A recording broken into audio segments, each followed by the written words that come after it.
Hello guys, welcome to my channel. Hope is good. I hope कि आप लोग बहुत अच्छे होंगे, आपकी तैयारी भी काफ़ी अच्छी चल रही होगी। मैं काफ़ी दिन बाद ये वीडियो लेके आया हूँ जो कि इस बुक के ऊपर है। आज मैं इस बुक का आपको रिव्यू करके बताता हूँ कि ये बुक आपको एग्जाम में कितना हेल्प करेगी, कितना नहीं करेगी। और ये तो हम मानते हैं कि किसी भी बुक से कोई नुकसान तो नहीं होता है, बट कितनी रिलेवेंट है एग्जाम को लेके उतना जो है आज मैं बताऊंगा आपको। सबसे पहले आपको स्क्रीन पे दिख रहा होगा, ये जो बुक है हमारी DSSB JJ की, ये किरण पब्लिकेशन की बुक है। ये अमेजोन पे भी अवेलेबल है और दिल्ली से मैंने लक्ष्मी नगर से ये बुक ली है। वहाँ पर काफ़ी अमाउंट में आपकी बुक है, अगर आप चाहें तो वहाँ से ले सकते हैं। बट उससे पहले कुछ बात जान लीजिए, अगर ये बुक जिसने Tier 1 एग्जाम से पहले ली थी उसके लिए तो काफ़ी हेल्पफुल रही होगी, बट Tier 2 के लिए उतनी रिलेवेंट नहीं लगती है। क्योंकि हम सभी जानते हैं जो इससे पहले इसका मेंस हुआ ही नहीं था, बच्चे टाइपिंग में फेल थे, डायरेक्ट इंटरव्यू के लिए बुलाया गया उनको। तो जो पेपर इन लोगों ने सैंपल पेपर डिजाइन करे हैं वो इनके खुद के हैं और उनका एग्जाम से कोई रिलेवेंट नहीं है। बट हाँ, अगर जैसे ट्रांसलेशन है हमारा टॉपिक, तो इन्होंने क्या किया, हिंदी का एक पैराग्राफ तैयार किया, उसको ट्रांसलेट करके बता दिया है। फिर क्या है कि जैसे कि ग्रामर वाला पोर्शन है, तो अगर आपको स्क्रीन पे दिख रहा होगा कि ग्रामर में क्या है कि एक तो मतलब हमारा ऐसे हो गया, 3 टॉपिक देके किसी पे भी ऐसे लिख दो, तो वो तो अलग है, वो तो सभी जानते हैं, उसके लिए किसी किताब की जरूरत नहीं है कि मतलब क्वेश्चन देखने की। अब दूसरा पॉइंट है कि ग्रामर वाला सेक्शन। ग्रामर में क्या किया है कि इन लोगों ने प्रेपोजिशन, आर्टिकल, आपके सिनोनिम्स, एंटोनिम्स और ईडियम्स को डाल दिया है, और इसमें से कौन कौन से होंगे।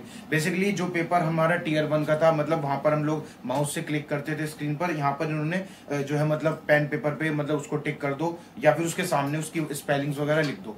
ठीक है, इतना हो गया। उसके बाद यहाँ पर एक जो है मतलब आर्टिकल्स और प्रेपोजिशन के लिए फिल इन द ब्लैंक्स दे दिया है, उसमें ए एंड द वगैरह आप डाल दो, तो उनसे आप ग्रामर का इन्होंने पूरा तैयार किया है।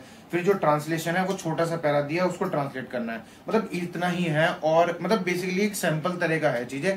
10 सैंपल पेपर है। अगर आपको Tier 2 की तैयारी के लिए ये बुक चाहिए तो आप मत खरीदिएगा। मैं इसके 2-3 सैंपल के फोटोज खींच के टेलीग्राम ग्रुप पर डाल दूंगा, उससे आपको पता लग जाएगा कि इस बुक में क्या है।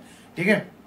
और बाकी अगर कोई DSSB की और भी तैयारी करना चाहता है, जैसे कि बहुत सारे एग्जाम हैं, तो उसके लिए आप इस किताब को खरीद सकते हैं। नो डाउट, अगर आप Tier 1 की तैयारी करते हैं, ठीक है, DSSB के बहुत एग्जाम होते हैं, तो अगर आपको लगे कि सिलेबस सेम है उन पेपरों का, तो आप इस बुक को खरीद सकते हैं। बाकी Tier 2 के लिए कोई ऐसे जरूरत नहीं है।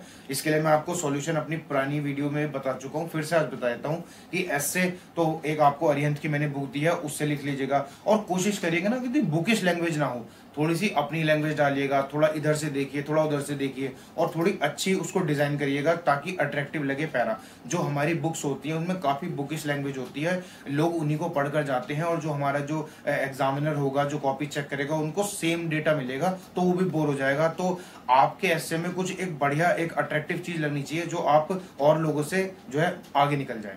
दूसरी बात यह कि ग्रामर की मैंने पहले ही बताया था, जो इनकी मतलब आपका नाउन प्रोनाउंस है, आर्टिकल है, इनकी थोड़ी डेफिनेशन देख लीजिएगा। और आपके इस बुक में जैसे बताया कि ईडियम फ्रेजेस हैं, आजकल CGL में क्या करते हैं कि वो लाइन में, पूरा एक लाइन में एक ईडियम फ्रेजेस डाल देते हैं और उनसे उनका मीनिंग निकालते हैं। तो आप भी कुछ इस तरीके से तैयार करिएगा कि हर ईडियम फ्रेजेस के आप एक लाइन क्रिएट कर सके, एक मतलब उसको पूरे लाइन में डिस्क्राइब कर सके कि मतलब पूरा समझ में आ जाए। दूसरा क्या है, आपका ट्रांसलेशन है। अब 7th 8th 5th 6th इन सब की बहुत सारी बुक्स ऐसी होती हैं जो इंग्लिश मीडियम में भी आती हैं, हिंदी में भी आती हैं। या फिर आप क्या कर सकते हैं, बहुत सारी ऐसी जो है मतलब स्टोरी टेलिंग की बुक्स होती हैं, और अच्छे नॉवेल्स भी होते हैं जो दोनों ही लैंग्वेज में पब्लिश होते हैं। और आपको ऐसे बहुत सारे नोवेल्स, बहुत सारे राइटिंग्स वगैरह आपको टेलीग्राम पर फ्री ऑफ कॉस्ट मिल जाएगी। तो आप वहां से क्या करिए, दोनों ही इंग्लिश और हिंदी को दोनों को डाउनलोड कर लीजिए। हिंदी का पढ़ के आप उसको इंग्लिश में लिखिए। और हाँ, एक बात बता दूं, कुछ लोग कंफ्यूजन है कि हिंदी टू इंग्लिश आएगा, इंग्लिश टू हिंदी, तो कोई कंफ्यूजन वाली बात नहीं है। कोर्ट का पेपर है, केवल आपको हिंदी से इंग्लिश में ही ट्रांसलेट करना होगा, इतनी सी बात थी।